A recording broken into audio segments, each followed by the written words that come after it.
नमस्कार शेतकरी मित्रांनो, स्वागत आहे तुमचं आपल्या कृषी कन्या यूट्यूब चॅनलवर। बघा शेतकरी मित्रांनो, आज 27 एप्रिल 2025 रोजी आजचे संपूर्ण महाराष्ट्रातील सोयाबीन बाजारभाव लाईव्ह व्हिडिओच्या माध्यमातून आपण बघणार आहोत। तत्पूर्वी आपण चॅनलवर नवीन असेल तर चॅनल सबस्क्राइब करा, व्हिडिओला लाईक करा आणि बेल आयकॉन नक्की दाबा, त्यामुळे तुम्हाला नवीन व्हिडिओचे अपडेट लगेचच्या लगेच बघायला मिळतील। चला तर मग व्हिडिओला सुरुवात करूया। बघा शेतकरी मित्रांनो, कृषी उत्पन्न बाजार समिती अमरावती आवक आली आहे 2589 क्विंटल।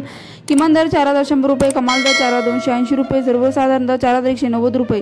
पुढील बाजार समिती सोलापूर आवक आली आहे 17 क्विंटल। किमान दर 3000 रुपये, कमाल दर 4320 रुपये, सर्वसाधारण दर 4105 रुपये जात आहे लोकल सोयाबीन। पुढील बाजार समिती तुळजापूर आवक आली आहे 55 क्विंटल। किमान दर 4300 रुपये, सर्वसाधारण दर 4300 रुपये, कमाल दर 4300 रुपये। तसेच पुढील बाजार समिती रिसोड जिल्हा वाशिम आवक आली 1200 क्विंटल। किमान दर 4050 रुपये, कमाल दर 4350 रुपये, सर्वसाधारण दर 4200 रुपये।